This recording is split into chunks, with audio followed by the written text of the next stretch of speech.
working through the prism of expressive arts, develop treatment plans and individualized interventions for populations with disabilities such as emotional, behavioral, mental, learning, and physical life limiting pathology involving brain injury and neurological deficit using visual art and their creative process based on models of counseling and psychotherapy.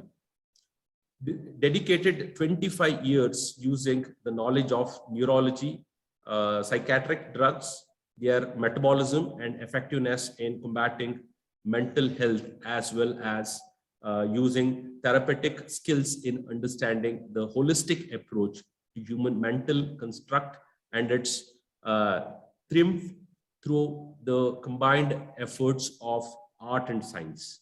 In simpler words, I am in the business, or Madam is in the business of understanding the inner workings of human beings in the pursuit of health and happiness. So I think, no, this is too medical in terms, frankly speaking, because the engineers, we deal with all machinery or the physical existing things. So this is a rare opportunity that we have where we can always deal with the feelings, which we can't really, think, touch and feel and experience that. So it actually goes with those emotions that we need to really tackle. Now, the students know, I think the ACT again has insisted all our technical colleges to have counselors. I think we have something called as a proctorial system, or having a dedicated, physiotherapist or psychiatrist and things like that and all. So like that, I think we will see what best we can learn from this particular session, and how well the leaders or the trainers can adopt those skills after learning the inputs or maybe her experiences in this field. And that should be really educative for all of us. So over to you, Madam. Thank you very much, Dr. Rajesh, for that wonderful introduction. And thank you for giving me this opportunity to speak with you all about health and happiness and the pursuit of that knowledge and consciousness that we all seek. But I know there was a discrepancy in figuring out the time and all that. I also was didn't realize it, but I have worked with some of my patients in India. So I would have sessions with them from here at odd hours. So I'm used to this. And, of course, when a patient needs you, you have to be there. That's the oath you take when you become a doctor. So I'm all right with this. In fact, I'm very thrilled because I'm very passionate about this subject. And this subject is not just confined to medical sciences, I feel. This pertains to every walk of life. And so I'm going to start off with the way I would like to start off is just say hello to everyone. And I just wanted to know if you have some paper and crayons or color pencils with you as well. Yeah, it was all well informed, Madam. I think the question, if you're able to type in, that's fine. If you don't, it's okay. That's wonderful. Everybody's saying yes. I'm so happy. So happy. So I'm thinking you all have not only got these paper and crayon and pencils, also you remove all the judgments about being silly or playing with some colors today. I know you guys are all highly functioning individuals and you might feel it a little silly to do something like this, but that's the point here. To get you to do these things. Thank you, everyone. Thank you for saying yes. I'm so happy to know that you guys have all the stuff to engage yourself in this session. Thank you very much. So yeah, so remove all the judgment for the next 1 or 2 hours. I want you to just engage in this session without feeling silly or stupid or, oh, what am I doing here? Playing with colors. I'm an adult. I'm a fully functioning adult. And how can I do this? So don't think that way. Just enjoy this. Just enjoy this. So hello, everyone. I'm Rashmi Moily, and I'll be talking to you about health and happiness today. And health and happiness, they both are entities which are perceptible as well as obscure, isn't it? Because, we can claim to be happy, but not always. And we can claim to be healthy, but not always again. So it's a dance we play when we come into this earth, towards, we strive towards health, we strive towards happiness, but it's not always obtainable. I want to show you one picture. So I have this, I don't know if you guys are able to see this. Oh yeah, I have it here. I think I'm able to, can everyone see this?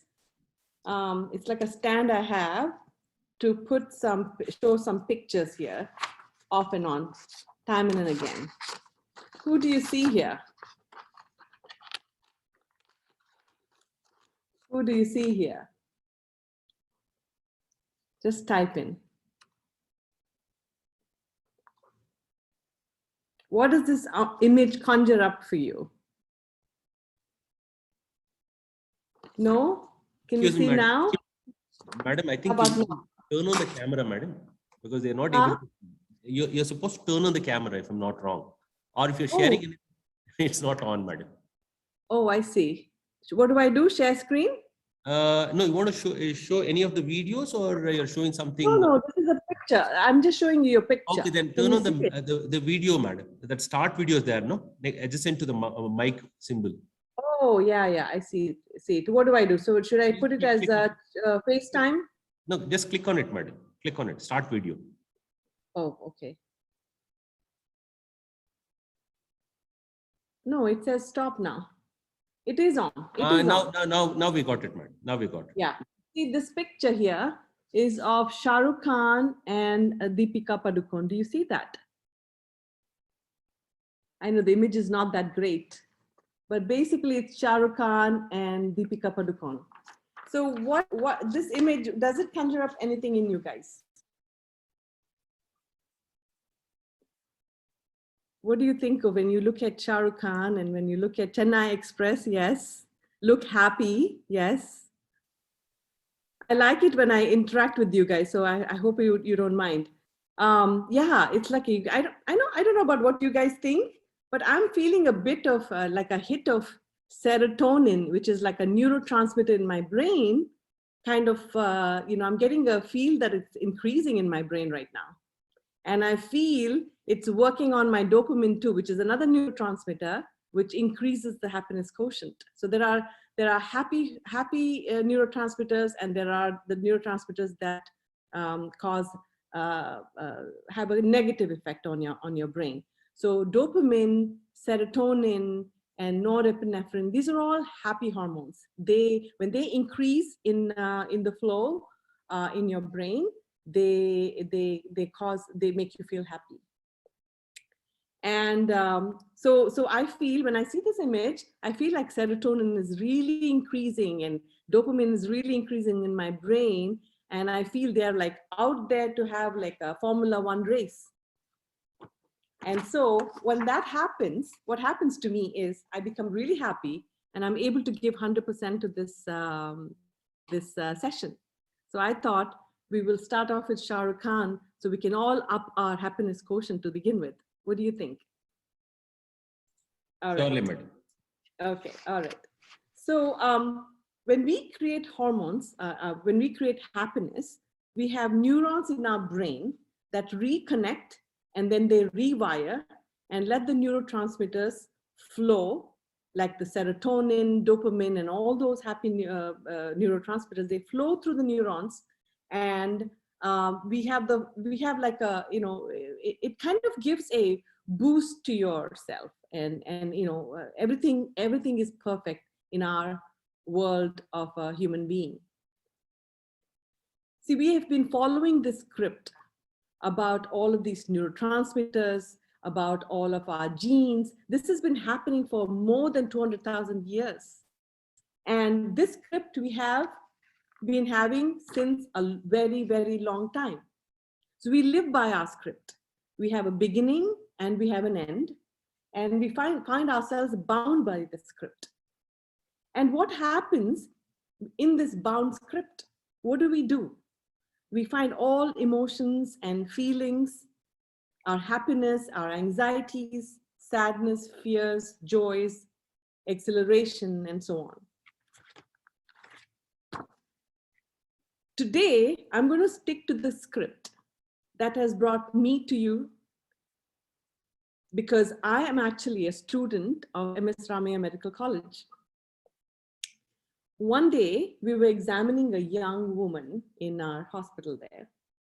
And our professor was, you know how I'm sure you know how that goes. When we students, we are like about 10, 12 students, we surround a table, or actually not a table, a bed, and the patient is there, and we get to examine them.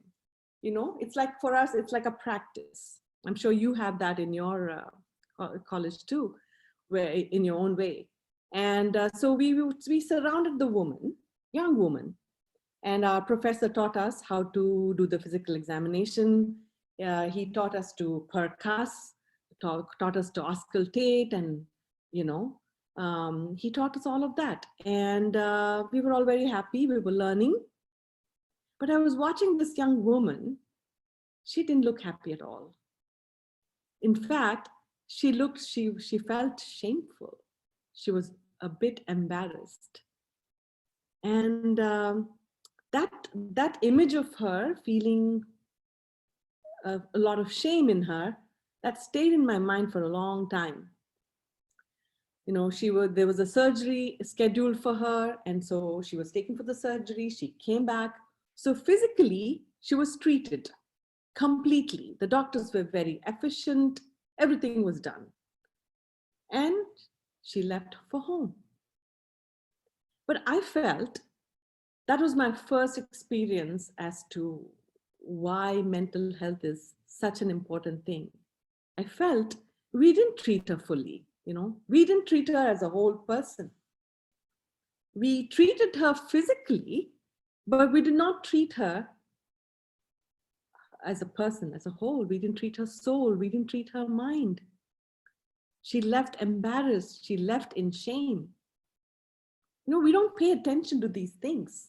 It's so easy for us to get carried away by, you know, accumulating knowledge and accumulating how to be more efficient as a doctor, how to be the best doctor. But we forgot to see how she, see how she felt. So then I graduated, I became a doctor, then I left for the US. And there, I'm also a trained Bharatanatyam dancer, and I have dealt a lot with singing and all of that. So I was always interested in the arts too. So I lived in the Northeast of US, and I saw that there was a program there which talked about a master's degree in creative arts therapy, which is basically you bring wellness in the patient through the use of arts, like any form of expressive arts, like painting, music, or even poetry or photography or any form of art. You help the patient find wellness in him or her through the arts, but using psychotherapy as the basis for it. So I did the 2 years of that, and I got my master's degree, and I was very happy because I felt, now I could treat a patient as a whole. So what happens in that therapeutic process? I know we think therapy as a very Western concept, and I get that, but there is a lot of importance we need to give it therapy, because it's a very important concept, especially when we have, it's like globalization everywhere. We are all connected. Our lifestyles have changed. In India itself, I go to India every year, and my whole family lives there. And I've noticed that our lifestyles have changed. We are as good as Americans. We are as good as the Europeans. We're all the same now. Our lifestyles are pretty much the same. Our malls are the same. Our what we buy is pretty much the same. What we eat is pretty much the same. So therapy becomes very essential, especially in this fast-paced world. We don't resort to healthful ways of living like the way we used to before anymore. And so we need help. We need help from all forms of treatment. So therapy becomes very essential. What happens in a therapeutic process is the therapist witnesses in a very non-judgmental way. There's an intimacy that is created between the patient and the art. And in that intimacy, you find health. You might ask why and how. It feels like, how can health happen like that? Or everybody can do art, everybody can sing, everybody can dance, everybody can paint, it's not a big deal. I know real paintings are for the artist, I know that, but we can all do it. How can health be an end product through this process? But seriously, I worked for 25 years now, and this is a symphony of the highest kind. This relationship between the therapist and the patient. Because what happens with the patient is they dive into this world and they engage themselves in the art. Like I worked with all kinds of patients. Like I worked with retired nuns with dementia. I worked with veterans who, military people who have post-traumatic stress disorder after going to war. They have messed up their heads. And I worked with kids who have autism spectrum disease. And I have worked with young adolescents, young girls with eating disorders. So you name it, the whole spectrum. And when they see a therapist watching them without judging them, they feel free and they indulge in the process of art making, be it painting, be it dancing, you name it. And in that process, when they engage, something happens to our neurons. We rewire, we reconnect. More neurons are being formed, more connections are formed, and you feel better. The quality of life improves, and it's a proven fact. So what I do is I basically use the premise of psychotherapy, psychology, and the medical sciences, and use the arts to treat patients. So what I want to do now is start off with one experiential, because I'm going to be having this whole time. I will talk and then I'll have an experiential. I'll talk and I'll have an experiential. So let's dive into it. Let's dive into my world of therapy. And I want you to keep happiness in mind and immerse yourself. I'm going to play some music. I'm going to play about 3-4 kinds of music. And I just want you to dive into it. Just think that the world has stopped for you right now and you're just in this world of music. And unfortunately, my music is not built into this laptop of mine, but I'll be playing it right next to you. I want you to tell me if you can hear it very well. And I really hope you do. So dive into it and keep happiness in mind. Okay, happiness is the topic that you have to keep in mind. And I'm going to play, my first music is by this artist called Mark Eliyahu. And this music is called Endless. And the next one would be Theory of Everything. That's another music. And then there is Jan Tiersens. And then there's another guy called Gustavo who created the music for, I don't know if you guys remember this Hindi movie that came a long time back called Dobhi Ghat. So I'm going to play all of that music and let me know. You don't have to say anything, just listen to it, okay? You can close your eyes or you can keep your eyes open, whatever, but just engage yourself in it.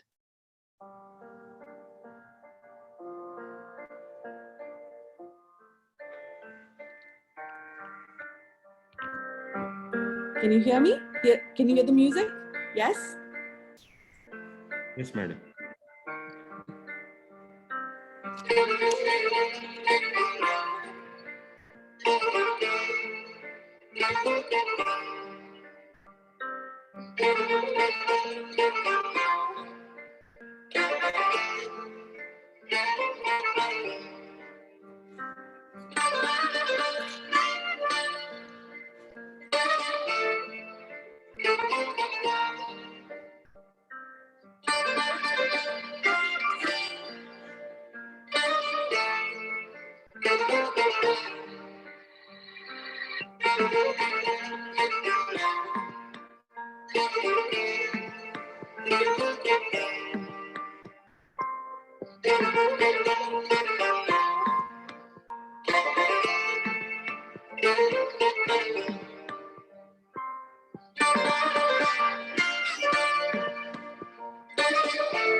Okay. How was that? So tell me now I want you all to type in what is happiness for you, what happiness means to you, or what is happiness for you. What words speak to you as happiness? Just maybe one word or two words, whatever that, what is happiness for you? I want to know. I'm just going to read them. Silence, contentment, peace of mind, blessing, no worries, harmony with self, relax. That's beautiful. For me, happiness is peace of mind, enjoying. Yes. Oh, that's lovely. Complete involvement. Oh, I like that one. Relax. Yoga and sunrise. Yes. No stress. Yes. Make mind lighter. Peace and harmony. No stress. Yes, you guys have got it right. You guys have it. Joy. Yes. Happiness is peace. Music. Yes. Accomplishing a task. Of course. Doing things which I liked most. Yes. Yes. Feel relaxed. Enjoy loneliness. Dr. Rajesh, we need to talk. Oh, yeah, madam. Peace and satisfaction, peace of mind. No, actually, good music. Yes. Yes. Oh, I love it. I like all that you guys have said. Yummy food. How did I miss that? Doing things which I like most. Enjoy loneliness. Long drive and favorite music. Forgot everything. Yes. Full involvement without any compulsion. Oh my God, yes. Harmony in self, family, society, and with nature. Perfect. Good music, peace and satisfaction. Perfect. That is, you guys have it all together. So let's look at some of these are all perfect actually. You guys have it together. Happen the way I feel comfort, music, and music, enjoying with moments. For every person, happiness have different meaning. That's correct. Yes, very true, very true. Yes. So now that we know what happiness is, you guys have already told me, and I think it's fantastic what you guys have written there. Music also bores after some time. That's correct.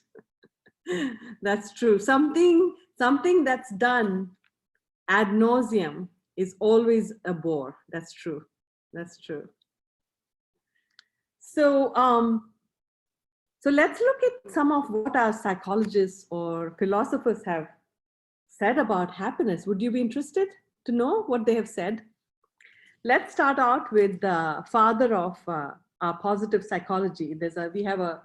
Aristotle is the father of positive psychology. He propagated a lot of stuff that we still think is so relevant. So basically he said, happiness is a state of activity.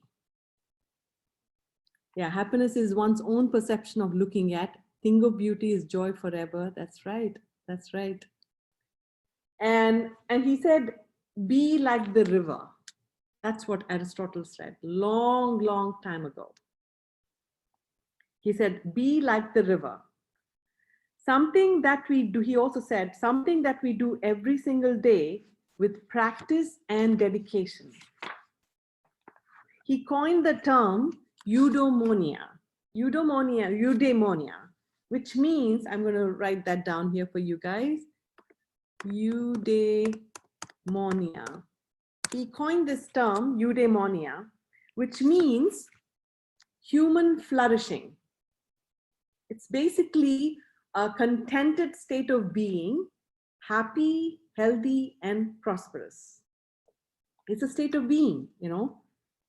And I know this is a very objective standard of happiness, what it means to live a human life well. But I also agree that happiness is a subjective concept. Like someone said here, that for each person, happiness has a different meaning. I think Ms. Sureka told me that every person, happiness has a different meaning. So it is up to each of us to determine what it means for us to be happy, correct? There's also a philosophical work by Chinese people. It's called Zhuangzi. It had a similar concept. So he's also, the person from Aristotle also said the same thing. And this Chinese guy is also saying the same thing. He's saying a similar concept of flowing and flourishing by following nature. And he called it the Tao, D-A-O, Tao. Recently, in America, there's been a Hungarian psychologist. He's called Mihaly Csikszentmihalyi. He says, yes, it also changes from time to time. Yes, the experience of joy, correct. Refresh mind to get new idea, that's correct.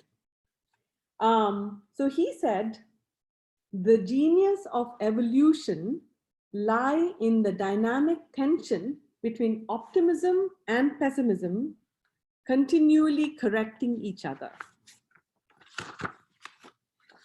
This guy, Mr. Mihaly, he wrote a book called Flow many years ago.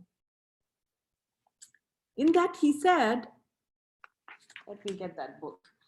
He said, you basically have to have complete, this is the book. It's a beautiful book. If you guys ever get a hold of it, you know, it talks about wonderful stuff here. He said, you know, in order to, for the state of mind to flow, you need to have complete engagement in a creative activity. Okay, either a creative activity or a playful activity. So he said, oh, you want a book and the author? Yes, I'm going to write that here. The book name is called Flow by Mihaly. Where's the name? Yeah, Mihaly. It says Mihaly, but the spelling is Mihaly. Mihaly. He has a long name. So just type in this. I think if you get this word, that's good enough because he has a really long name. It's called Mihaly Csikszentmihalyi. So it's not worth our time. So Mihaly is his first name. So you can just put that in. That's the name of the book and the author. So he basically taught that if you have to fully engage in whatever you do, you fully engage in a playful activity or a creative activity, then you find the flow. You know, that flow Aristotle talked about, the same flow the Chinese guy talked about, you know, he's talking about the same thing. You need to find flow in your life. And there is another psychologist called Epicurus. He's an ancient Greek philosopher. He believed that our senses are very important. He gave prominence and importance to our senses. He said, anything pleasurable is morally good, he said.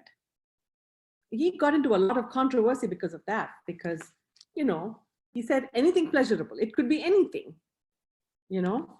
So he said, when there is absence of pleasure, there is suffering. That's what he said. And hence, when there is pleasure, there is health. There's pleasure, happiness, and then health. Then there was another psychologist called Friedrich Nietzsche. He's a German philosopher. He says, happiness can never be an aim per se, but a consequence of overcoming hurdles to one's actions and the fulfillment of the will for self-conservation. He sounded like a true German, I would think. You know, it was all about work. It was all about fulfillment through work. That's what he argued. We have our very own Jiddu Krishnamurti. What's his name? J. Krishnamurti, right? He spoke of consciousness. He said consciousness as the ultimate bedrock for the unwavering foundation for happiness. I recall many, many years ago, I have two boys and I have a girl. They're all grown up now. But my two boys, they were, around the age of 8 and 10. And we were living in the northeast part of US at that time. And we had a lot of yard, and, in Northeast, there's a lot of trees and, woods.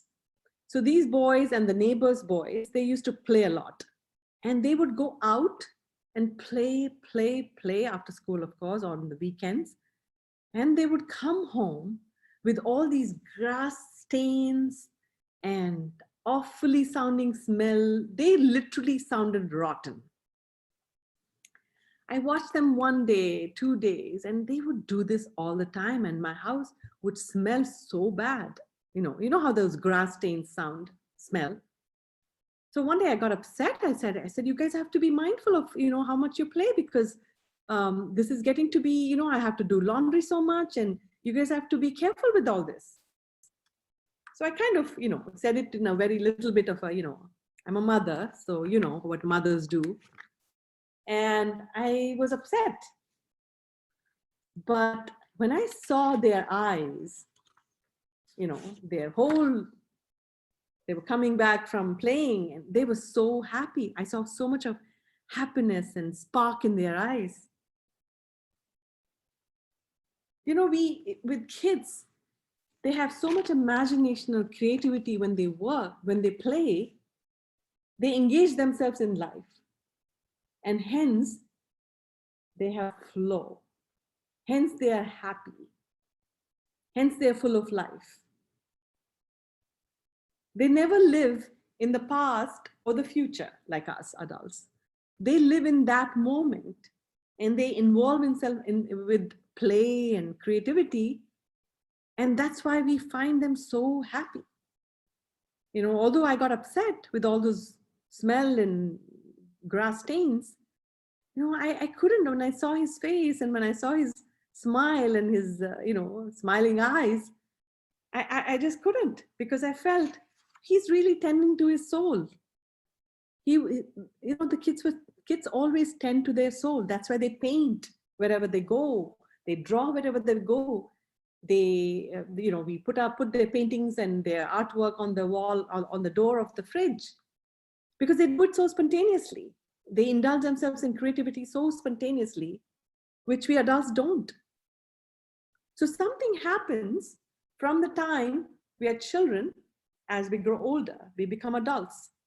Something happens to us.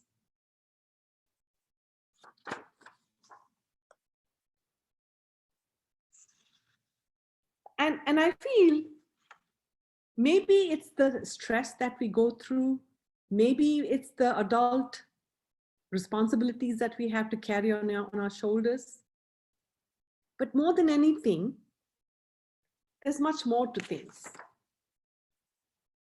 Something happens in the brain for us. The brain has structures called the amygdala. There's a hippocampus. There is the thalamus. All these regions have connectivity, and they have they create these emotions and feelings in us. And when the stress happens, we lose a lot of neurotransmitters. We lose a lot of gray matter. There's a white matter and a gray matter in the brain. We lose a lot of gray matter. And trauma does something to us. And the trauma can be anything. Trauma can be something small as you fell down as a child, or your mother scolded you, or your father scolded you. It could be as trivial as that, or it could be also the trauma of having not done very well in your most important examination, or something like that. Or it's the matters of the heart as we grow up, broken hearts. All this does something to our brain. Our muscles and neurons react to stress. But then at the same time, meditation, when you do mindfulness, it increases the gray matter volume, and there are better synapses in the prefrontal cortex. There's improved ability to attention and detail and control. All of this happens. Why? Because our brain are very malleable. They're very flexible. That's why there's a concept called neuroplasticity, which says through mindfulness and meditation, we can create new synapses. We can create new connections in the brain, and you can work towards health. I'm talking a lot about brain and all the neurotransmitters and talking about all these psychologists, and I feel you guys must be the neurotransmitters must be really going down in your brains, and it's going down in mine too. I feel we need some art here. So why not we indulge in art again? Can we? This time, we will use some paper and color pencils if you have. You can take that out, and we will indulge in some art making. So let's plug into our neurotransmitters by an artist's way. There's a theologist in our times, he's still living. He's called Thomas Moore. He's written a book called Care of the Soul. I'm going to write that down here. That's another book. If you get a hold of it, please read it. Care of the Soul by Thomas Moore.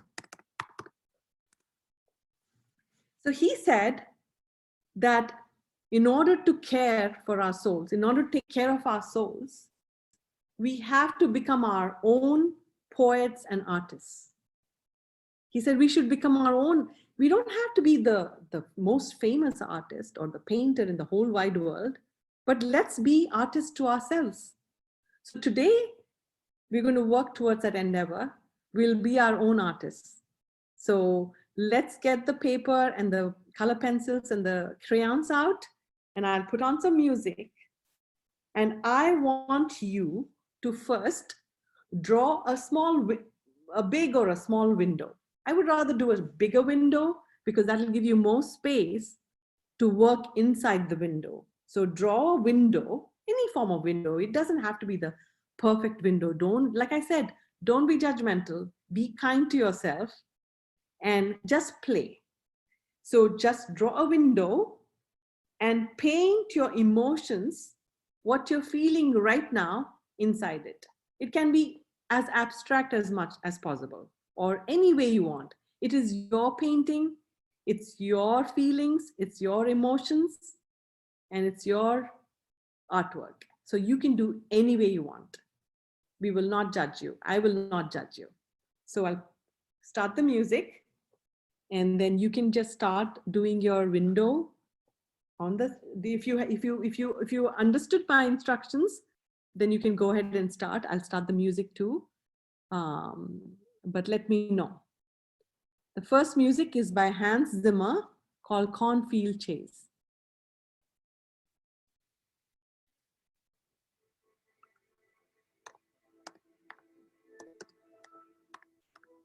As you listen to the music, you can start drawing and painting.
வாங்கிட்டாதான் வாங்குவாங்க கேட்பேன்.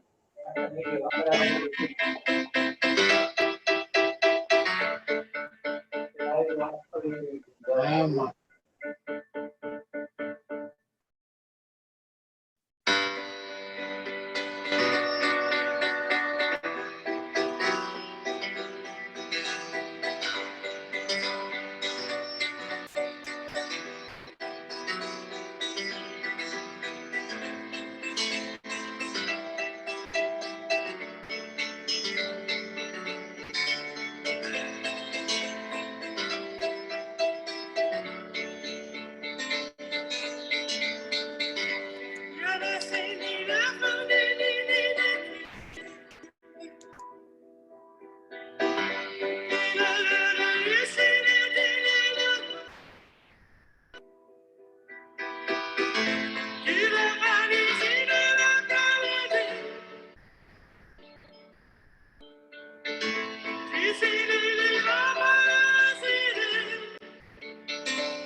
Are we done with the artwork?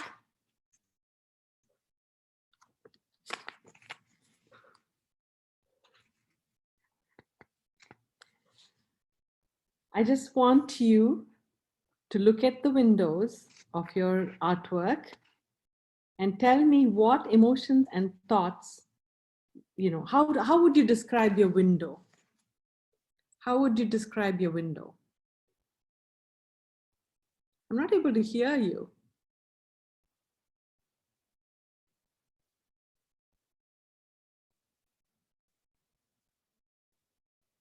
Colorful, looking for peace, yes. Dr. Manoj Kumar has written looking for peace. Shashi Joshi wrote colorful, yes. What else? Is there any way I can see all of yours? Yeah, beach, relaxing holiday. Oh, we are hoping here. That's wonderful. Shaheen, Euphoria. Vaishali Gore has written Euphoria. Wow, Euphoria, that's amazing. Many things, beautiful scenery. Somehow the second set of music was very disturbing. Oh, Eunice didn't like the second set of music. I'm glad you expressed that, and I'm sorry I'm for on that. the beach level Oh, telephone. confusing, water, air, mountains, greenery, beautiful spread of colors in a flow, butterflies, balloons. Oh my God, you guys are very creative here. Music was soothing.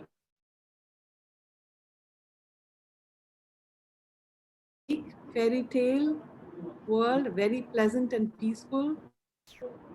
I'm on the seafront with ships and seagulls. Oh my God, that's wonderful. I really like your window. What's your name? Ma'am, Surekha Sable. Surekha. Lovely Yes, Surekha. You are sir. quite an artist, okay? That's This wonderful. drawing All is right. ma'am. Can I show you mine? The Yes, please. seafront, ship Yes. and the wind, ship and the seagulls. I have drawn Ship in something the like seagull. this. Oh my God, look at that. Look at that. You guys are all artists here. And I'm actually facing it. If I could show you. Yes, please. Oh, that's wonderful. Where is this? I am on a vacation and attending the FDP. I'm at Taj, Bombay. Oh, Bombay Taj. I see. I figured it must be Bombay. Yes, That's indeed. So I wonderful. drew the Gateway of India with the Uh-huh. seagulls. Oh, that's nice. See, see what inspired you Yeah, I to, mean, the fact that you took me through that journey, I had no plans otherwise. okay. Thank you so much. You're welcome. I'm so glad you participated in it. I love it when people really immerse themselves in things like this. Thank you so much indeed. Yeah. Thank you. Yeah. Thank you. And Meena Sinha, that's Dr. Meena Sinha, is it? Yeah, Okay. that's right. Yeah. Okay. Okay, smiley with candles. Sheila Gupta has smiley with candles. Dr. Shailaja says, initially filled with happiness, later faded away with sadness, and once again getting back to normal. See, that's, I'm going to get back to that. Dr. Shailaja, I'm going to get back to that. I want you to hold on to that. I want to get back to that about feeling happiness and then going into sadness and then coming back to normal again. A bird in water, girl looking at tree and enjoying the breeze, raining, hammock, coconut trees. Oh my God, my hometown is Mangalore, so coconut trees bring in a lot of happy memories for me. Water, greenery, hut, boat, birds, confusing. I'm on the seafront with ships and seagulls. That we talked about. A bird in water. Oh my God, what is the bird doing in the water? It must be bathing or drinking some water, probably. This is the picture. My window. That's wonderful. That's wonderful. Thank you so much for answering. And you guys, confusing. Arunendra Singh Chauhan says it's confusing. I see. Confusing. Yeah, things can be confusing sometimes, especially sometimes when you're doing the art also, it's confusing. I know that. Sunrise, birds and flowers in pots. Ah, who doesn't like a sunrise? Girl looking at the tree and enjoying the breeze, Kamal says. Raining. I love the rains, Dr. Meenakshi. I love the rains too. Oh, that's wonderful. That's wonderful. So this did bring out a lot of different emotions in all of us. Like each one of us felt differently, isn't it? Tell me one thing. Did it take you to a place for some time where you felt immersed in your art, where no thoughts or judgments mattered? Did that happen to you guys? Yeah? Yeah, that's what art does. Yes. So, yes, indeed. Yes, yes, yes. I'm happy. So, Pablo Picasso, I'm sure you know, everybody knows Pablo Picasso, correct? Sonal Joshi is with family. So, did the family take part in it too? Miss Sonal Joshi? Yeah. So Pablo Picasso, you must have heard of about the famous painter artist called Pablo Picasso.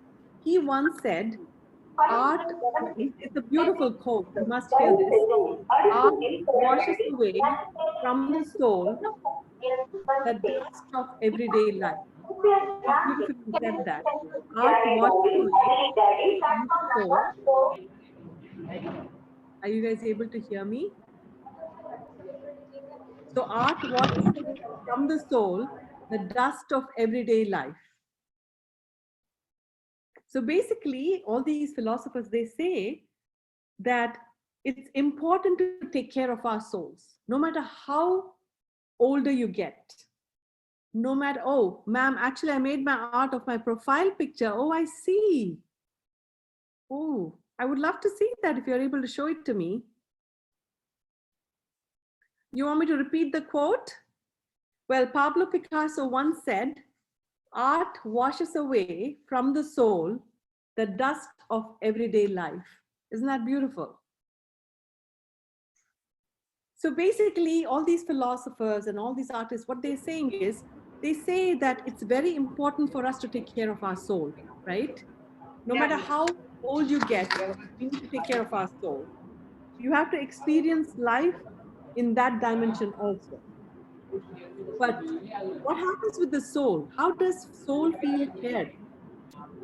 They say that only when you use your imagination, however old you get, however adult you become, it's important to use your imagination and creativity.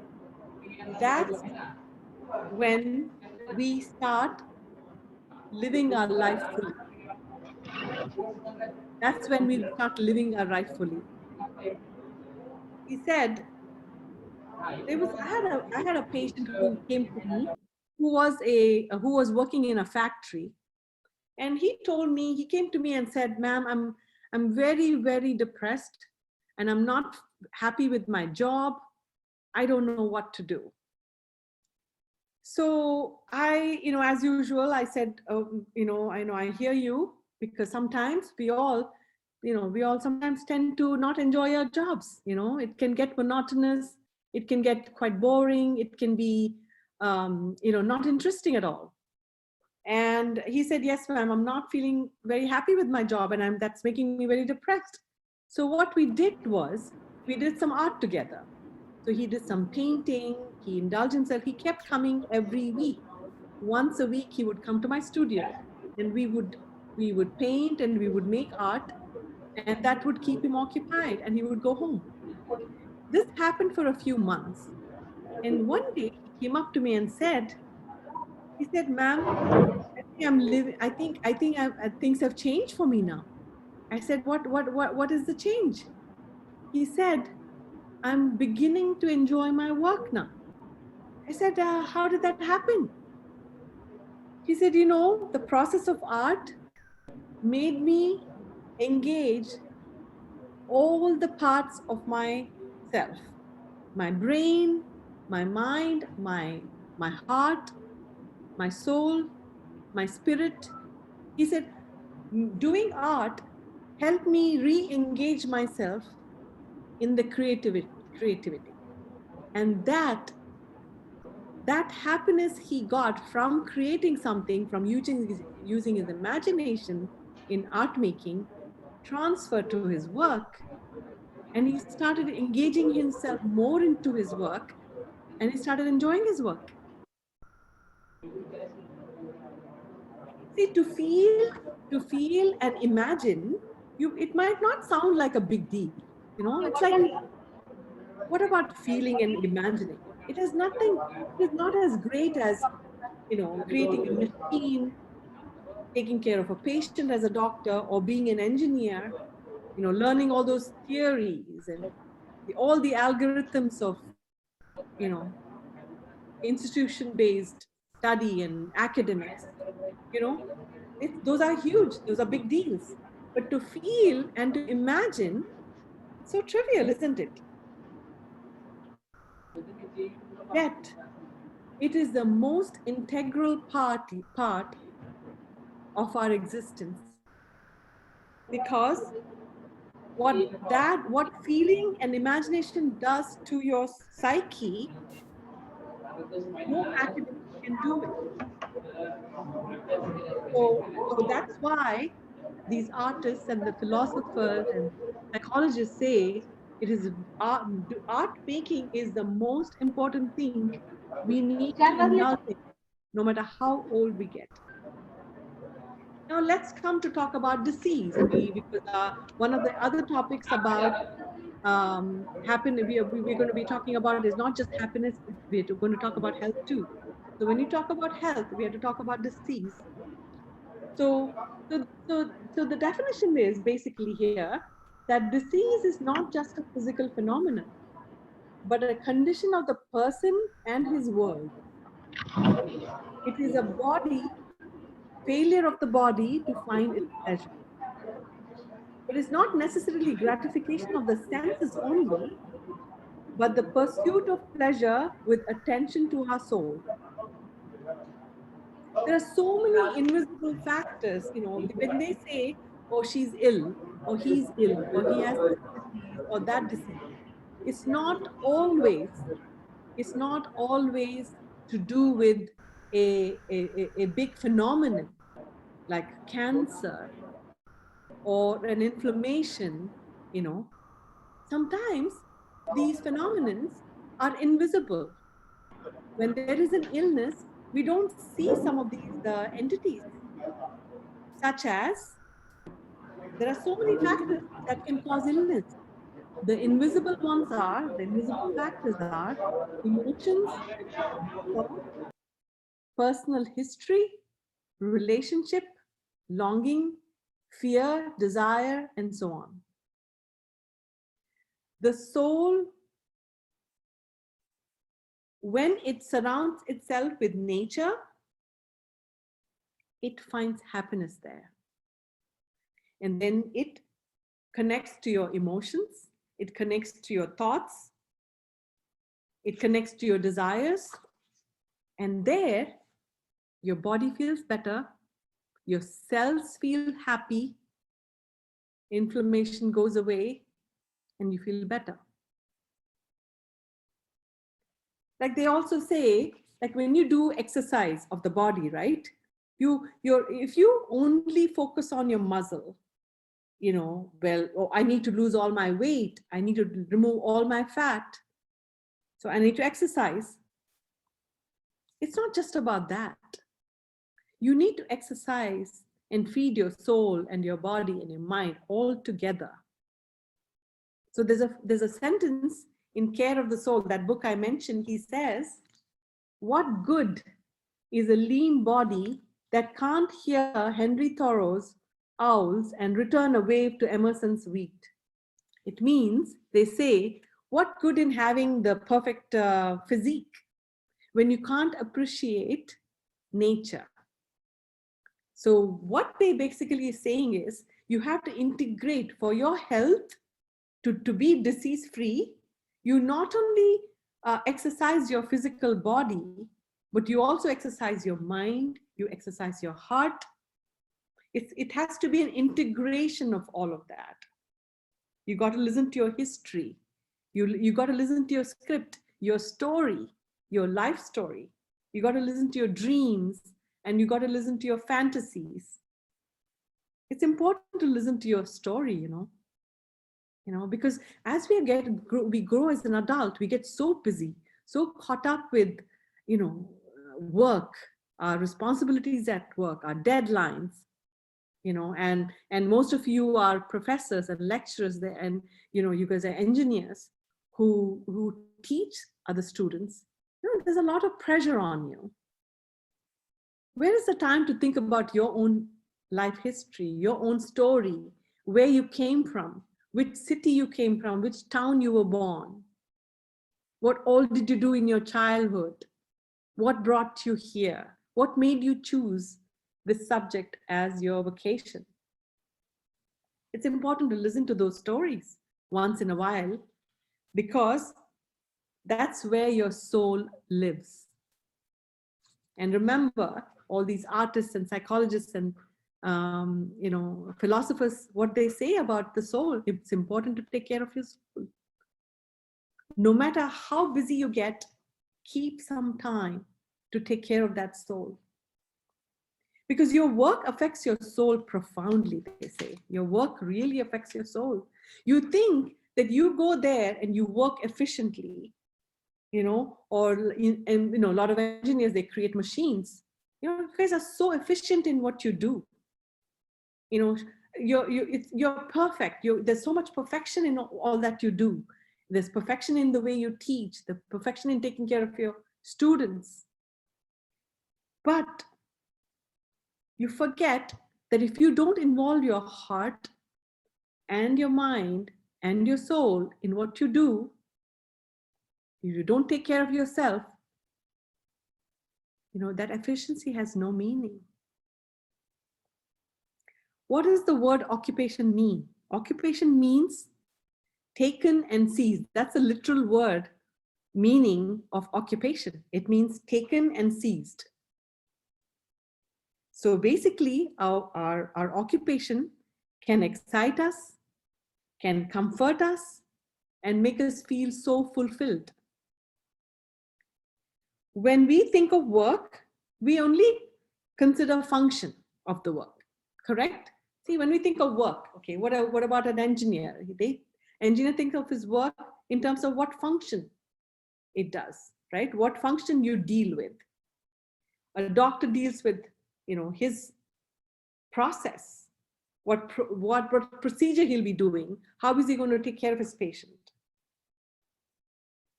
But then we never listen to what our occupation tells our soul. How does it touch our soul? How does it touch our hearts? You know, when we don't listen to our hearts, when we don't listen to our souls and just focus on the functionality of our occupation, that's when your soul starts weakening. That's why they say modern manufacturing leaves no dearth for efficiency. There's so much of efficiency there. But as we advance, as we make advances, there's a soul that is lost slowly. There's a saying, there's a quote by Aristotle, you know, that would be actually pretty apt here. It says, education of the mind, with education of the mind without education of the heart is not an education at all. That's what Aristotle said. And he's so correct. He's so right. So you guys as educators, you know, if you don't involve your heart and express that to your students, the students have to learn that education is not just the academics. It's also, you have to put in your heart and soul involved in it. And that's when it becomes true education. And Aristotle knew this way long time ago.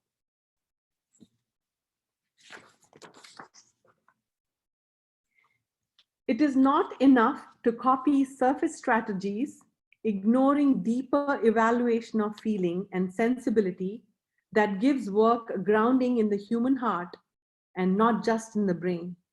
So education should find grounding not just in the brain, but in the heart too.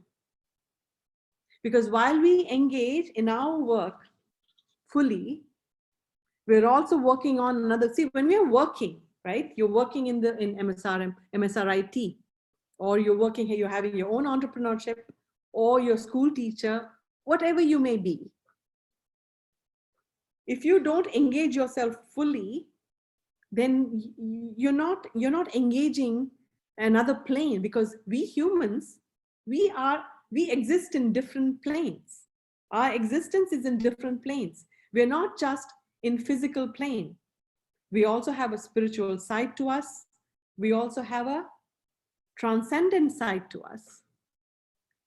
And we have a, yeah, I spoke about physical, I spoke about spiritual, I spoke about transcendent side to us. So there we have so many planes. We work through so many planes. So we can't just listen and pay attention to one plane. Because if we do that, that will start affecting your health and start affecting your happiness. The more deeply our work stirs imagination, that's when we find more health and more happiness.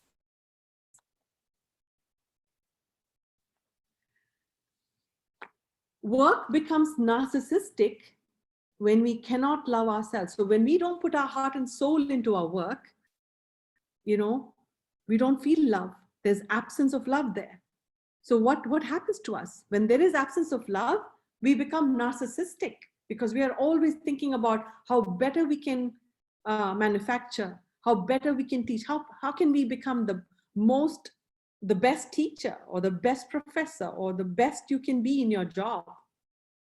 Because what happens is, there's a myth about Narcissus. You know, Narcissus is a character in Greek mythology. There's a myth that says, what happens to Narcissus? There's no love in him, so he becomes grandiose, and his ego is inflamed, it's inflated. He thinks he's the best in the world. But what happens is, he discovers love when he finds that his nature is completed in that part of his soul that's outside of himself. He finds love that matches his soul outside of him in the world of nature, in the world. And that makes him feel good. He feels loved. And then his narcissism comes down. His ego comes down. That's why it's important, they say, finding the right work is like owning your soul in this world. It's important to choose the right work so it touches our soul. But because when that need is not met, we find satisfaction in secondary rewards like money, prestige, and all the trappings of the success. We seek to repair our painful narcissism in the glow of achievement. That's why it's important to ask soul values at places of work. And I believe you guys have invited me to such an event because you guys want to. You guys want to find these soul values in your workplace. And you want to talk about it. You want to know more about it. So it's important to ask few questions in your workplace. What is this, like questions like, what is the spirit of this workplace? Will I be treated as a person here, as a human being here? Is there a feeling of community in this place? Do people love their work? Are there any moral problems? So stuff like that. It's important to ask these questions in this place. Because when you work through your ego, then there is no passion, no spontaneity, and no grace. But when you don't have ego, when there is a sense of community, everybody's looking after each other, everybody is the work culture and the work, there is soul in your work, you know, everybody is happy. There's so much of passion, there's spontaneity, and then there's grace. And the work efficiency improves even more. You're able to give your 100% to your work. So I was thinking, can you imagine a radical restructuring of career counseling towards focusing on the soul instead of all your degrees and, you know, how many papers you've written?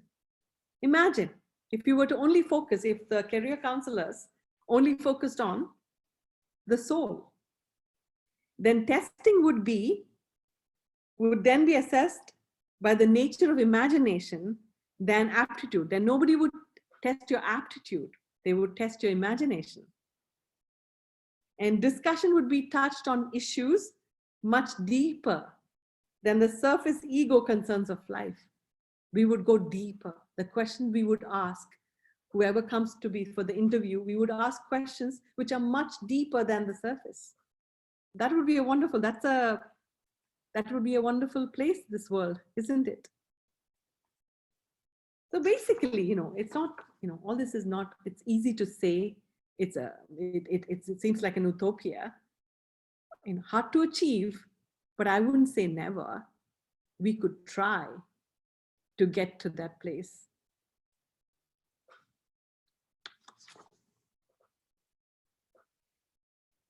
So what happens is art, when you like what you did now, when you start involving yourself in art, you are able to contemplate more. You are able to intensify your presence in the world. And that's so important. That's so sine qua non to live artfully. You know, it's like going back to your childhood where you were truly happy. You were truly happy. Because when you become adults, you don't paint, you don't indulge in scribbles. You instead find solace in mundane television programs, trashy novels sometimes, or formulaic movies, you know, all kinds of movies, or these days Netflix. Oh, Netflix is amazing. So that's why care of the soul is important, because it touches another dimension. We have so many dimensions where when you touch upon the soul, we create a segue to something called consciousness. Because when you touch upon consciousness, that is truly, truly happiness. Because anybody who has touched or experienced consciousness, I think that person, in my opinion, is truly happy, truly, has experienced true happiness. Now I want to do another experiential with you. I think I've talked enough for now. I will talk more, but let's do another experiential. But this time, I'm not going to ask you to draw. Instead, I'm going to ask you to move, not to stand up and move. I'm not going to do that because we have the limitation of the Zoom, our screen, so we'll stick by it. But we have our hands, we have our fingers, we have our head, we have our neck, and we have our shoulders. We can move that because our skin and brain arise from the same embryonic layer. You know, we are born, when we just an egg, which becomes bigger and bigger, and then you become a baby. That time we have all these layers forming, you know, in our brain, our skin, all the organs. The skin, there are different embryonic layers these organs arise out of. Our skin and our brain, they arise out of the same embryonic layer. So and we have 2,500 receptors on our fingertips. So you can imagine how important these senses are, how connected our fingers are to our brain.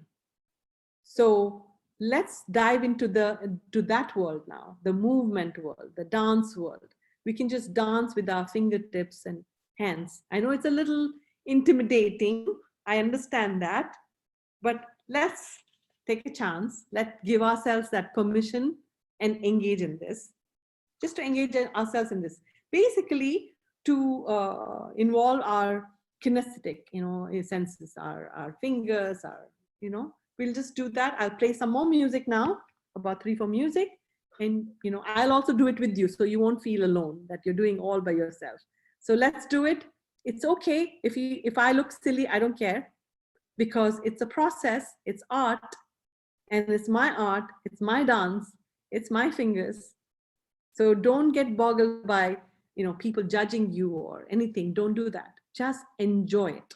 Just indulge. What are we doing today? We are basically going to indulge in this process. So I'm going to start putting the music on, and I will do it. Maybe you can take cue from that, or you can do your own thing. Okay. And if I see you, I would love to see you guys do it too, if you're able to. So let's play the music. The first one is by this artist called Nicola Cruz. It has a lot of beat in it, so it'll help you to, kind of dance.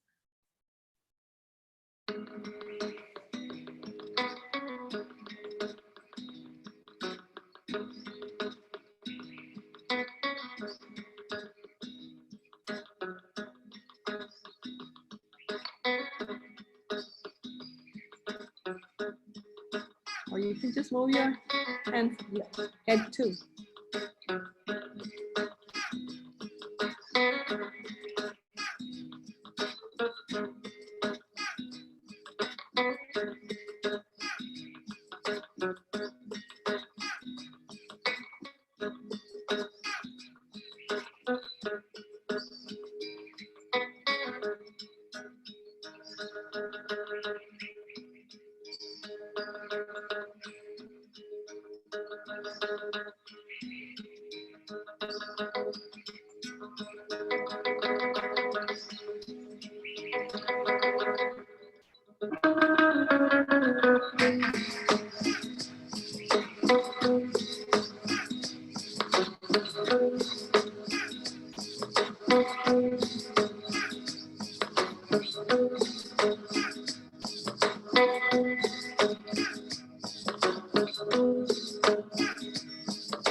Now I'm going to put some really fast music. You might like this. This is my fun music. I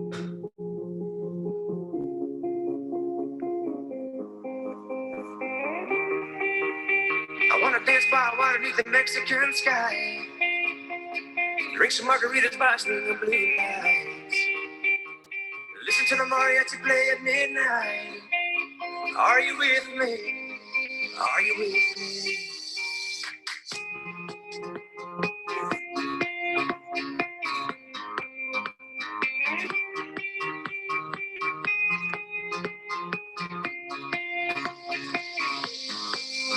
Are you with me?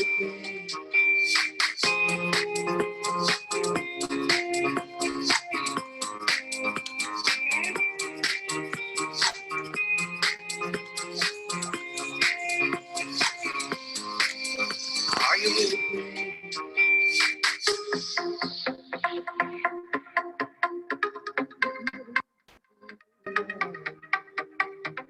Listen to the mariachi play at midnight. Are you with me? Are you with me?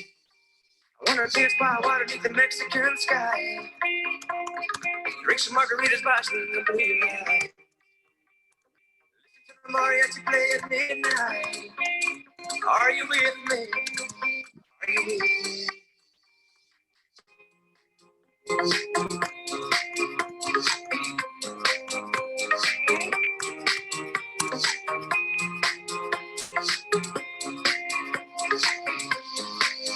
Are you with me? I wanna dance by water beneath the Mexican sky. Drink some margaritas by the blue light. Listen to the mariachi play at midnight. Are you with me? Are you with me? I wanna dance by water beneath the Mexican sky. Drink some margaritas by the blue light. Listen to the mariachi play at midnight. Are you with me? Are you with me? All right. All right. How was that? I saw some of you move. So, dance and movement, when you do, I'm so glad. Share name of music. Yeah, I just wrote it there. It's Are You With Me by Lost Frequencies. Let me write that down. The first one was, the artist is Nicola Cruz. And the name of the song is Cumbia del Olvido. That's the first one. The second one is Are You With Me? And the artist, he doesn't have a name as such. He does have a name, but he goes by the band called Lost Frequencies. Yeah, those are the two music. Yeah, so basically, when you move your body, when you are dancing or any kind of movement. So when we do art therapy, we also do dance therapy. That is where you don't have to be trained in a classical dance, or you don't have to be a trained dancer. Just like how when you're doing painting, you don't have to be a trained painter. You don't have to be the biggest artist there. Like what this Thomas Moore, who wrote about the care of the soul, he said, we have to be artists for ourselves as we grow older. So, I'm so glad, Dr. Manoj Kumar. I'm glad that you are in agreement in the thought process. Oh, I'm glad, Dr. Sharmila. I'm glad that you are happy that this happened. You're welcome, you're welcome. We have another 15 minutes, about 15, 20 minutes left. So we will finish that, and then you'll be done. So basically, you know, when we integrate, when we do this dance or music or art, you don't have to be the biggest artist. You just do it. Our dance, that becomes our authentic dance. So they say when you do your authentic dance, you are aligning your mind, body, and soul all in sync. And when you have mind, body, and soul in sync, that's where health is. That's where you are disease-free. That's when you become disease-free. That's when you become happier. That's when there is wealth, health. See, that's a Freudian slip. So there's health. So, you know, I'm trying to give you a little bit of the experientials here in between, so you experience what I'm trying to say, you know, and it's important because, you know, try to incorporate this in your life. Just doesn't matter, you know. People say, oh, you're this old, you don't have to dance anymore. No, it doesn't matter how old you get. Your dance should never stop. Your music should never stop. Your drawing or painting should never stop. So now I'm going to go towards a psychology part of it. Now we're going to dig a little deeper. So basically, like I said earlier, we have the physical plane. We live in different planes. We have the physical plane, which is about beauty, how you look, you know, what kind of friendships you have. You know, we live on that level. And then there is a psychological level, which is actually in psychology, it's called the inner child. That is the part of us which we get affected by sadness, affected by happiness, affected by things that happen around us. Then there is a spiritual side to us. The spiritual side is when we start experiencing the essence. It is the portal to get to transcendence. It is the breath. It is the here and now. It is basically you're feeling the essence, you know, of this world. Then there is another plane we live on, is transcendence. Not many people get there, because in transcendence, you go through a dance between the form and the formless. What is form? Form is basically your beauty. Form is basically your institution, like MSRIT, that's form. Form is kids going to school, your education. Form is your beautiful clothes. Form is the food you eat. Form is relationships. They're all form because we give them form. We give them identity. We give them a judgment, right? We judge any form, we judge. Because when we talk about MSRIT, oh, it's a great institution. We judge, we give value to it. And like clothes, you know, oh, I want this expensive clothes, I want this brand, you know, we give judgment to form. While formless, that's where transcendence is. Formless has no identity, no judgment. There's nothing. They call in our Hindu scriptures shunya, right? So there's nothing there. So what do we have to do to become happier, to get into transcendence? We have to be in the here and now, in the present moment. Not think about the past, not think about the future. We just stay in the present. But is that possible? It's not always possible. The human beings are constantly thinking different thoughts. We can't stay in the present because we're always worried about the future. We are thinking about the future that happened. So now this is going to happen. We're always thinking either in the past or in the future. We're never in the here. But transcendence is in the here and now. But as human beings, can we always be in transcendence? No, that's not possible. That can be done by the Maharishis or the sadhus or the monks. Maybe they can live in the transcendence, but we have to live.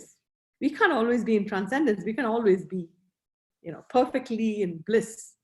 So we have to play the dance between form and formless.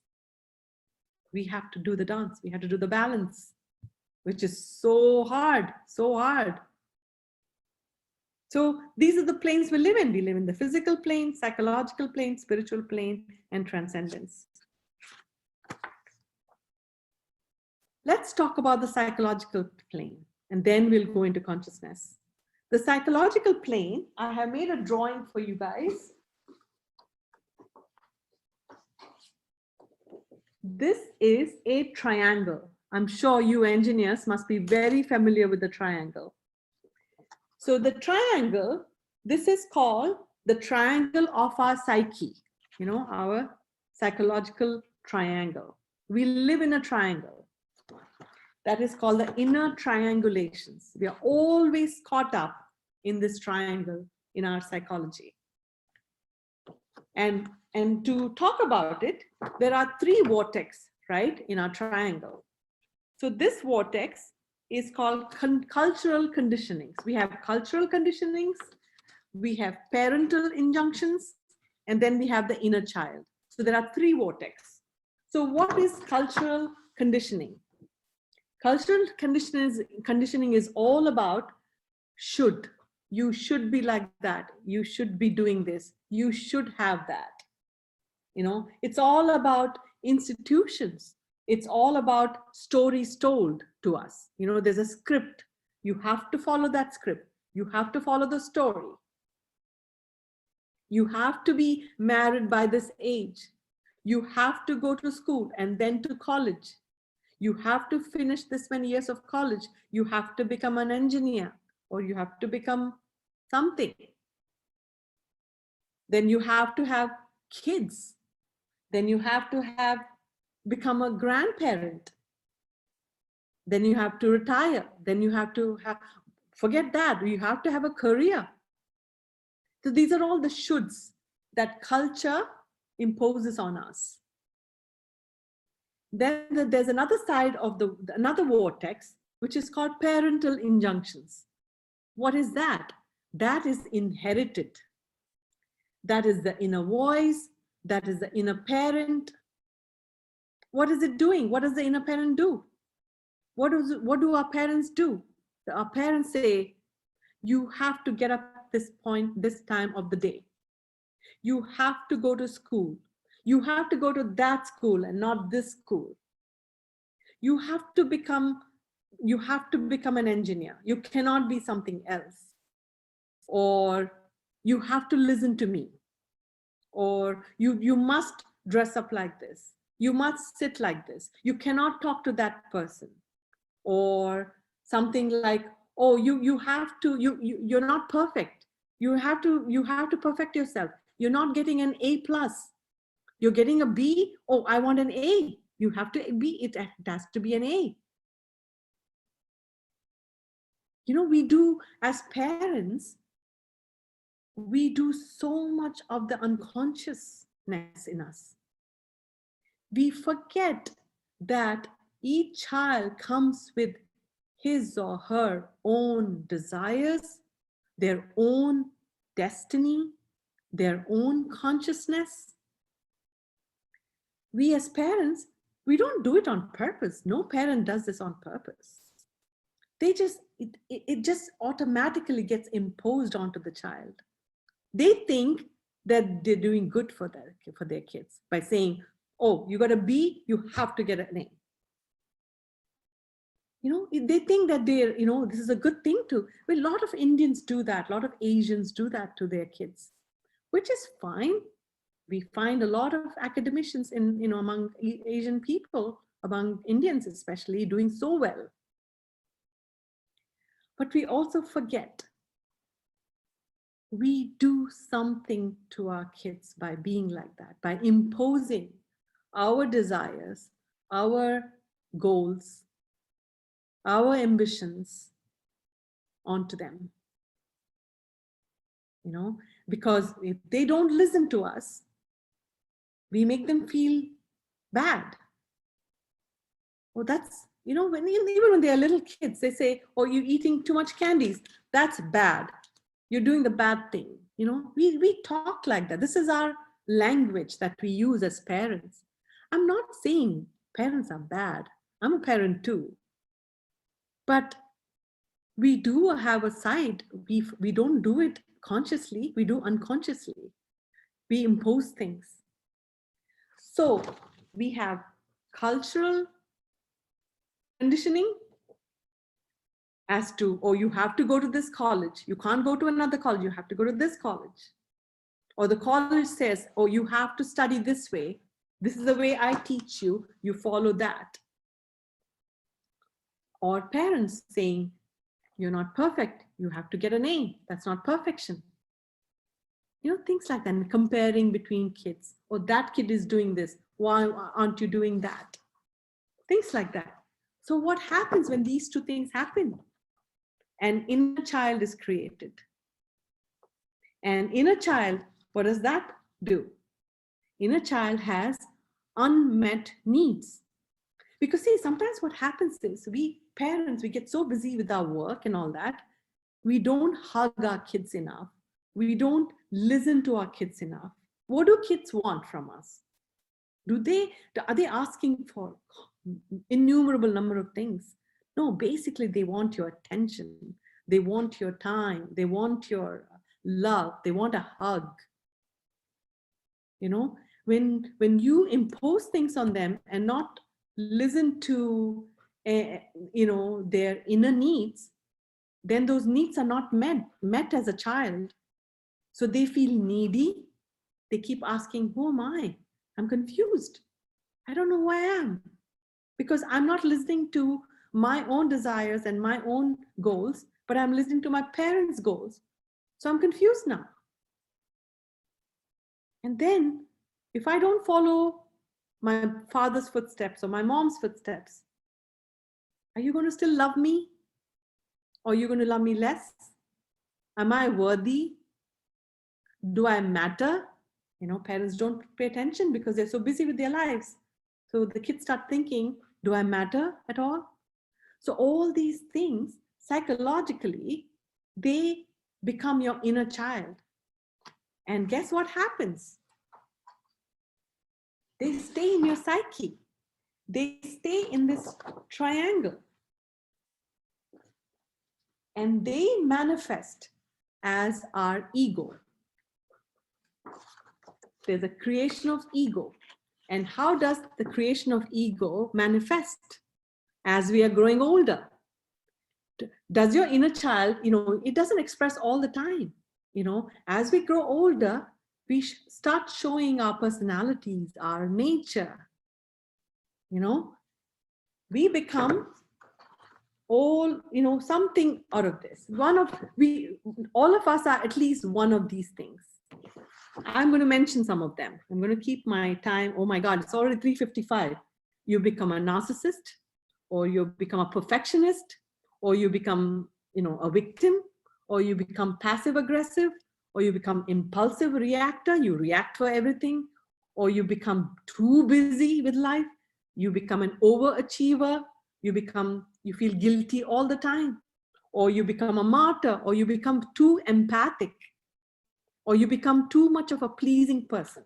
So you become so many of these things. And guess what happens?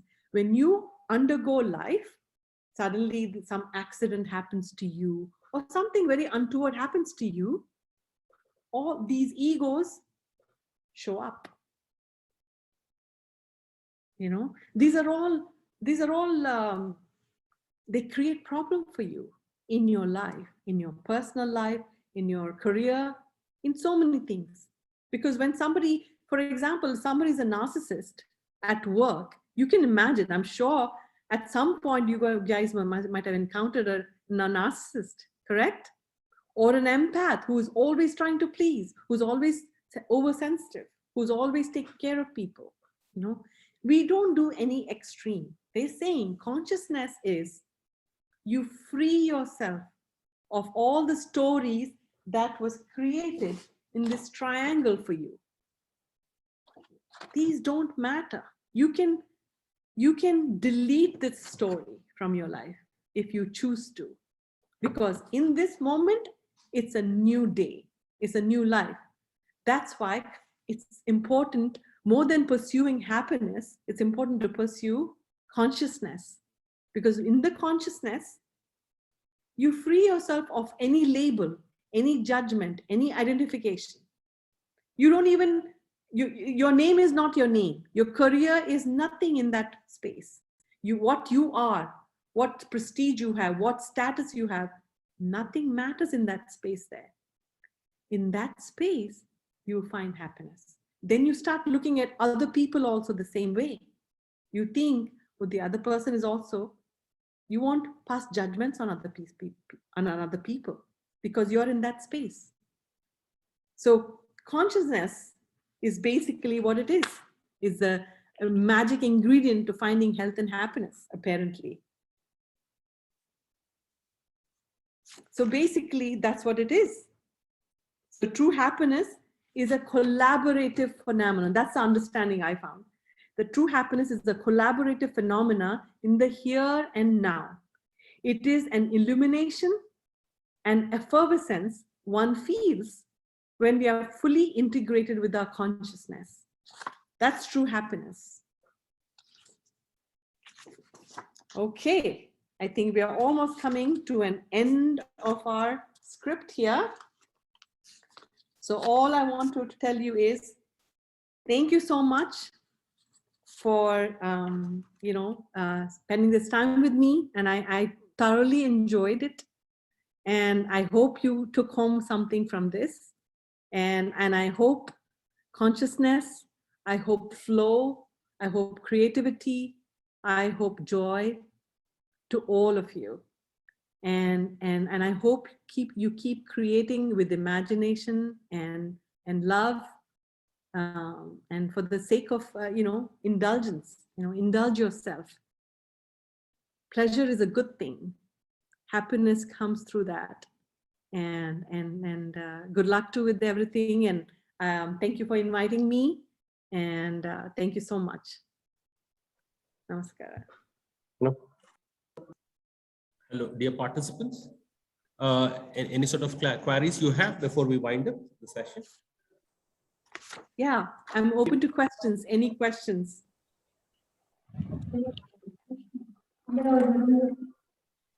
Yeah, I think it was indeed a very well executed program, madam. We all really enjoyed. I think the participant response also was so good and excellent. I think everybody, I know, had their own thought on it, and then certainly you have really wonderful.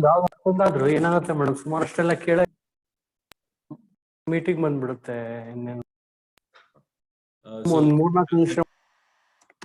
ಒಂದು ಕೇಳಬಹುದು ಇಲ್ಲ parcel. You guys can ask me questions. I'm fine with it. Yeah, I think ಅಂತ ಹೇಳಿ ಅವರು ಏನು ಕಳ್ಸ್ತಾ ಇರಲಿಲ್ಲ madam. Syllabus ಹೇಳಿದ್ವಲ್ಲ, ನಮಗೆ ಎಲ್ಲ ಹೇಳಿ. Any questions? Madam, how to stop procrastinating? How to stop what? Procrastinating. You're talking about procrastination? Yes. Yes. How do you stop procrastination? Again, it comes to that here and the now. When you are in the, you're saying that you're procrastinating things. Methodology and IPR ಮಾಡಬಹುದು.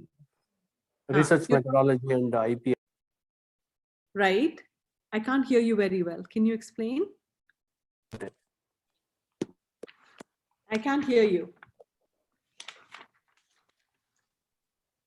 I'm not able to hear. Procrastinating, madam.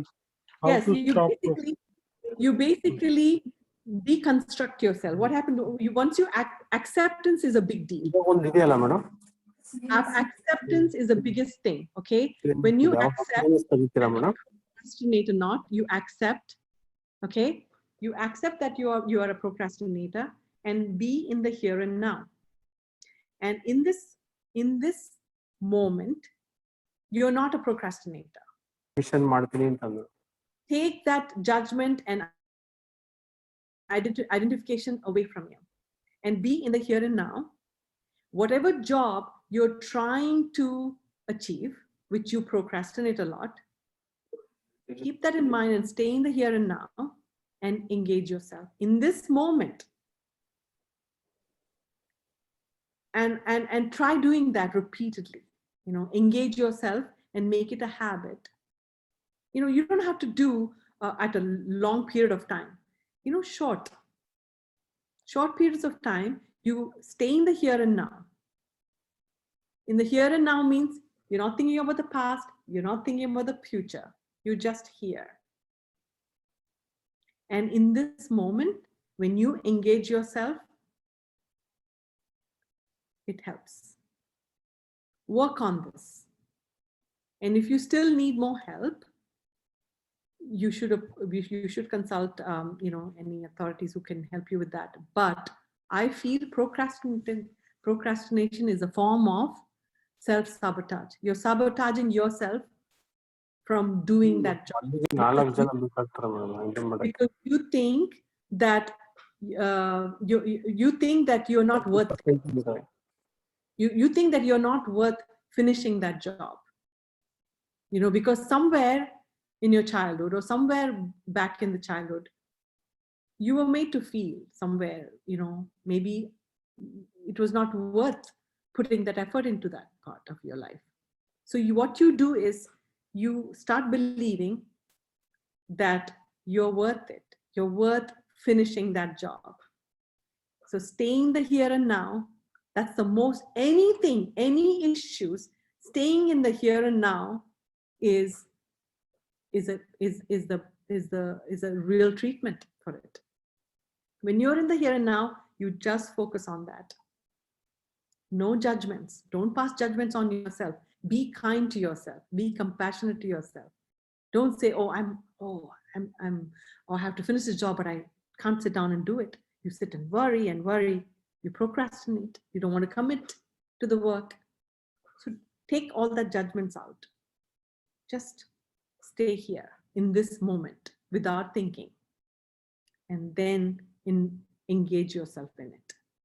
And I'm pretty sure if you keep doing that every day, bit by bit, you should be able to solve that issue. Any other questions?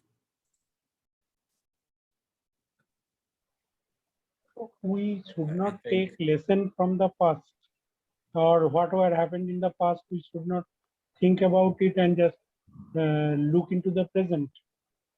No, don't look into the past. Don't look into the future. Just this moment. See, you have to believe that our life is not happening in the past or in the future, because past is gone and future is yet to come. Life is happening here at this moment. So be here. Just stay here. I know it's not as easily done. It's easily said than done, but this is where life is happening.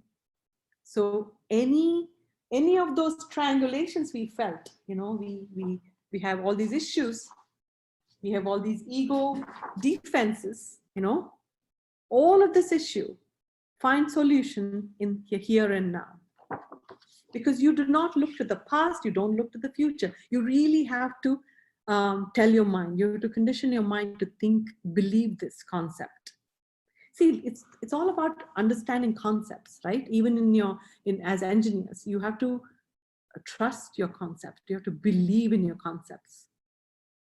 So the concept here is, past is past. It doesn't exist anymore.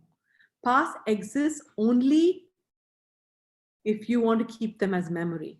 That's also in the here and now. Past doesn't exist if you don't think about it. Past is gone. Future hasn't even happened.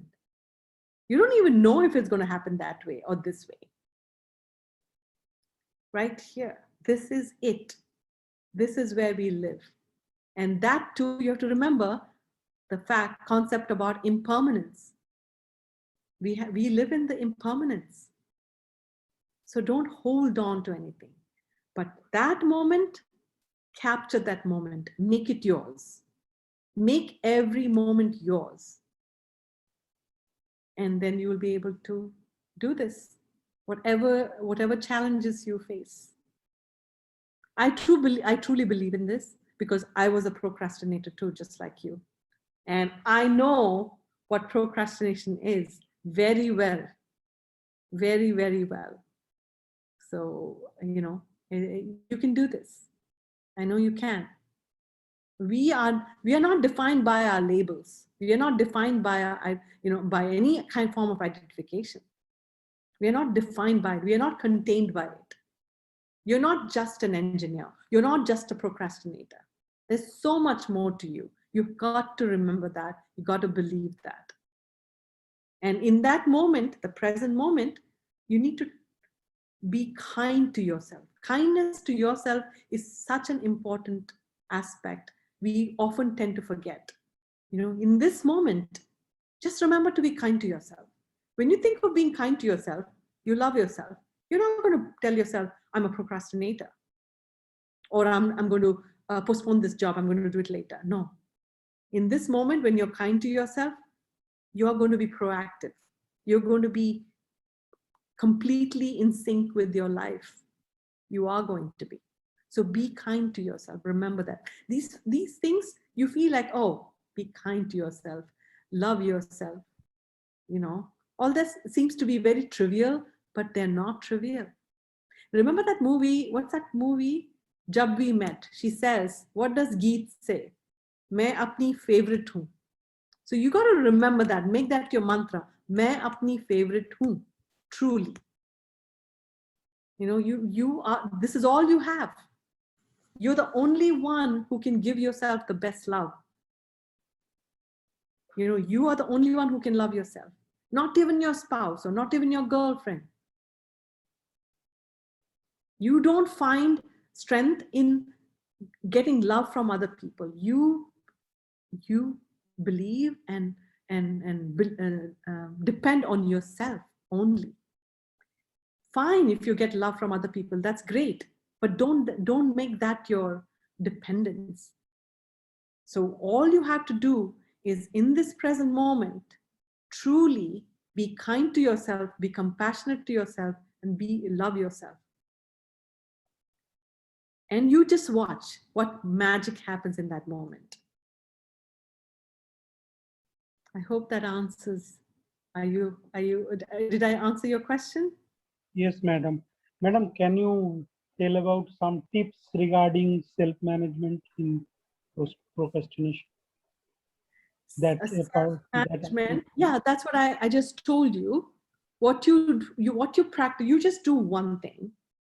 You just, you know, today when you go, are you in your home right now? Yes, madam. Okay. So what you do is sit down in one place, wherever you're comfortable, listen to some music, something that you enjoy, and then just listen to the music. And while you're listening, we are human beings. Thoughts keep coming in and out, but don't pay attention to your thoughts and don't try to resist it. Just watch it, because you know very well your thoughts are going to change. They're not going to stay with you, because one thought goes, another thought comes. So don't try to resist any thought, but let it be. Just watch it like you're watching a movie pass by or watching a train pass by. Your thoughts should be like that.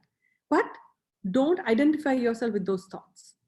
Just stay and listen to the music. Just enjoy the music. Don't, if your mind is saying, oh, you are a procrastinator, or you are a bad person, or you are this, or you are that, just say, thank you, mind, but I don't need your tippani. Please go. That's it. Just stay in the here and now. You have to literally talk to your thoughts. I know it sounds like a crazy person, but no, you're just trying to practice mindfulness, practice being in the here and now. You have to practice that. It's important to stay in this moment and focus and indulge yourself in that moment. What you're doing, why I'm telling you to use music is because music helps you indulge. Didn't you experience that right now? So indulge in that music. And slowly move your area to a book, perhaps. A book that you really like, really enjoy. just read that 1 page or 2 pages, but read it with full mindfulness, full attention. Again, thoughts will keep coming. You have to remember, you can control your thoughts. You can control your mind. Don't control your thoughts, I'm sorry, because thoughts, if you control, they'll come back more. So don't control them. They'll come and go. They'll come and go. But your mind, your thinking, you can change. You know how? If you're having a negative thought coming in your head, like you're saying, I'm a procrastinator, I don't want to do that job. If your mind is saying that, something negative, right?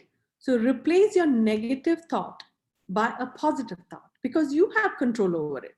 You can control your mind and say, I don't want this negative thought, I want a positive thought. So think of something. Think of maybe your partner you had a good time with. Think of that person or that face that makes you happy. So you have to, this is a habit you have to keep working on. You know, bicycle riding, did you get it overnight? No, it takes time, right, to learn how to bicycle. So likewise, your mind, you have to practice, you have to exercise, you have to keep repeating. And when you keep practicing, it becomes your habit. And then, voila, you got it. Your problem solved. So you have to be patient with yourself too. It's not going to happen overnight. It's a very small exercise, very trivial, but very significant and very useful. Only thing is you have to do it every day. Keep increasing it, keep practicing it. It's like building your muscle, you know? So do that. And then slowly move to the work that you're talking about procrastinating. Eventually you will come to that and then use the same principle there. I think you'll be fine. Is that, was that? Well, I think it Thank was you, madam. very elaborate, you know, discussion that went on, madam. That's really Yeah, nice that and was good to right. know, madam. And it's so kind of you that you know took the odd hours for starting off with this and then Okay. completing. My passion. Very- So, you know, very when you're early passionate. in the morning. I think it Yeah. was so inspiring. That's what I just happened to just mention this. You're It was so welcome. Thank you inspiring, so and much. then just got hold of all our participants, and they were equally enjoying the session by Yes. doing all the activities that you shared. And It was a lot of fun. It was a lot of fun. because Thank all you. this time we had the technical sessions happening. I think it was one way. They were just doing the presentations and we had to just listen to. This was too Right. unique and too different for all, including me. So we Uh-huh. really learned a lot. And because we basically from engineering field, we hardly get this sort of an exposure. So it was really Yes. good that we could actually rope you in and get you into the program. I'm so And- happy because I feel I'm impressed actually. I'm very impressed that MSRIT is doing this. madam. Very impressed. In fact, I was telling my friends and family, this is such an amazing thing that you're doing, and keep It's doing really it. a good experience, I think, for both of us, I guess. Yes. So when you come back to India, certainly, I think I'll be again inviting you to a college, and I think we can have more very informative session amongst our students. Definitely, they really need the sort of motivational and psychological treatment in some issues that have to be addressed. Very important. Very important. It's so important to take care of each other. Yeah, definitely, truly, madam, truly, that's absolutely rightly quoted. It's the need of the hour. Yeah, too much of your time again. So let me just honestly thank you for being a part of this program and making it a wonderful experience and most memorable ones. Certainly, I think we really, all of our participants do acknowledge and reciprocate with the same feelings, I guess. You're welcome. Thank you so much. Thank you. Yeah, madam. All right. Thank Have you. a wonderful day. Rest of the day. You should the Thank same, madam. You should the same and have a good day. Bye. Yes. Thank you. Bye.